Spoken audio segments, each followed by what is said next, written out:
Kasi napansin ko yung dati yung 90s, ibang iba sa panahon nga. Kasi ano na 35 years later. Yung mga tao ngayon, sobrang stress. Mga tamang inala. Tamang inala, papunta na sa baliw, papunta na sa depression. Malala na yung Pilipinas eh. Sinamahan pa ng internet, sinamahan pa ng mga makabagong technology. Mga camera na ganito na pwede ka na mag-vlog, na kinakausap mo yung mga viewers mo. Tapos yung iba ayaw magpasama sa vlog mo, interviewin mo. Interviewin lang kita tungkol sa ganito, ganyan. Tapos sabi nila, ayokong masama sa mga ganyan. Tapos yun, parang kakaroon sila ng sa sarili nila, pagdududa, parang ganun. Hindi ko rin naman sila masisisi kasi syempre diba, pag sinama sila sa vlog nila, syempre makikita ng buong Pilipinas, yung buong mundo. Tapos lalo na pag sobrang depressed sila, parang magagalit pa siya, minsan magagalit pa siya sa uy, ba't sinama mo ako dyan, ganyan. Pero nagpaalam ka naman, nagpapaalam ko pa lang naman, hindi pa nakaroll yung camera mo. Ano na yan, tawag dito, yun na yun, depression na yun. Dumami na, dami ka na experience.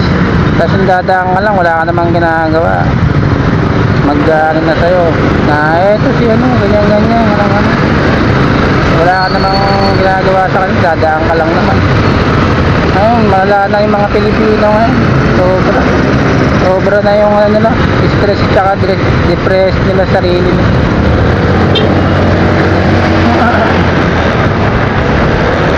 Kaya yun, hindi ko na lang din masyadong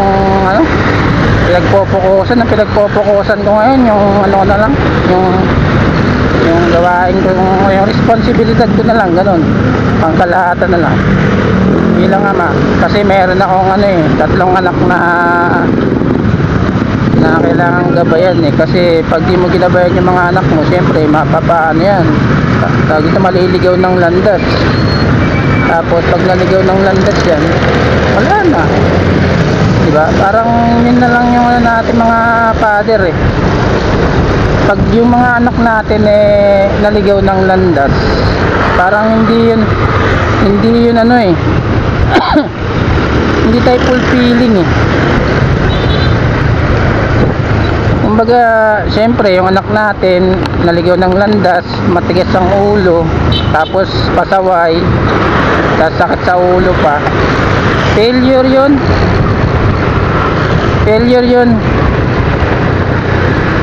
Kaya siguro yung mga tatay na palainom yung palainom, tapos gago ang ina mo. Tapos yung nila, yung di ba inom, tapos yung mga anak nila parang naging pasaway dahil sa kanila.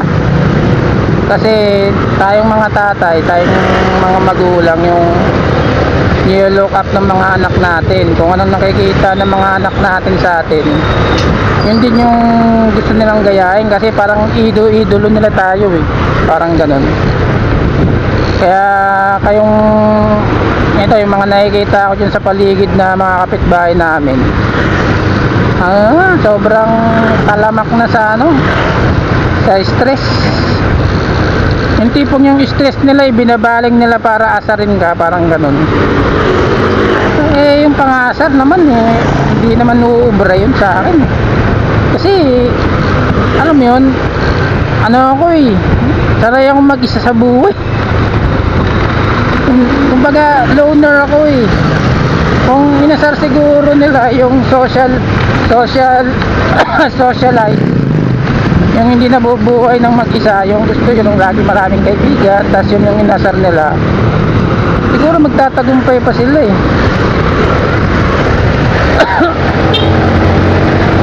pero sa akin wala, hindi sila nagtatagumpay sa akin. Kasi ano, sanay ako mag-isa eh. Yung personality ko, hindi ako socialize, hindi ako sociable, sanay ako mag-isa. Loner ako sa ano, sa kadahilan ng kaya kong mag-isa, kaya kong makisama, kaya kong ano, tapos ang di ko kaya yung makipagplastikan din. Yung alam mo yun, nung inuulol mo na ako, eh di uululin din kita. Ganoon lang, ululan lang tayo. Kasi ano yun eh, madali lang mangulol eh. Kung inuulol mo ako, ululin din kita. Kung inaasar mo ako, masaasarin kita. Kasi loner ako eh. Maligan ng inaasar mo, loner ako. Hindi ako social. Hindi ako mahilig sa mga ano, socialize yung mga ano.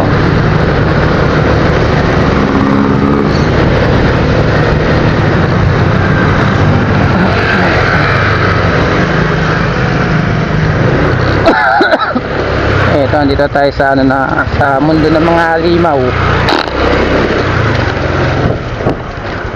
Ito tinatawag ng mga mundo ng mga halimaw.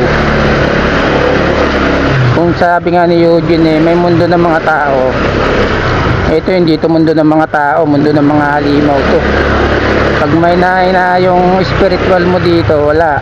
Kakainin nga ng mga halimaw dito.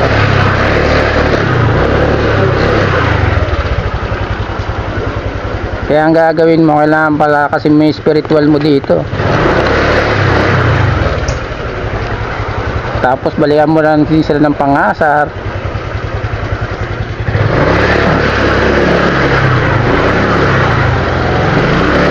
Nasa na loner.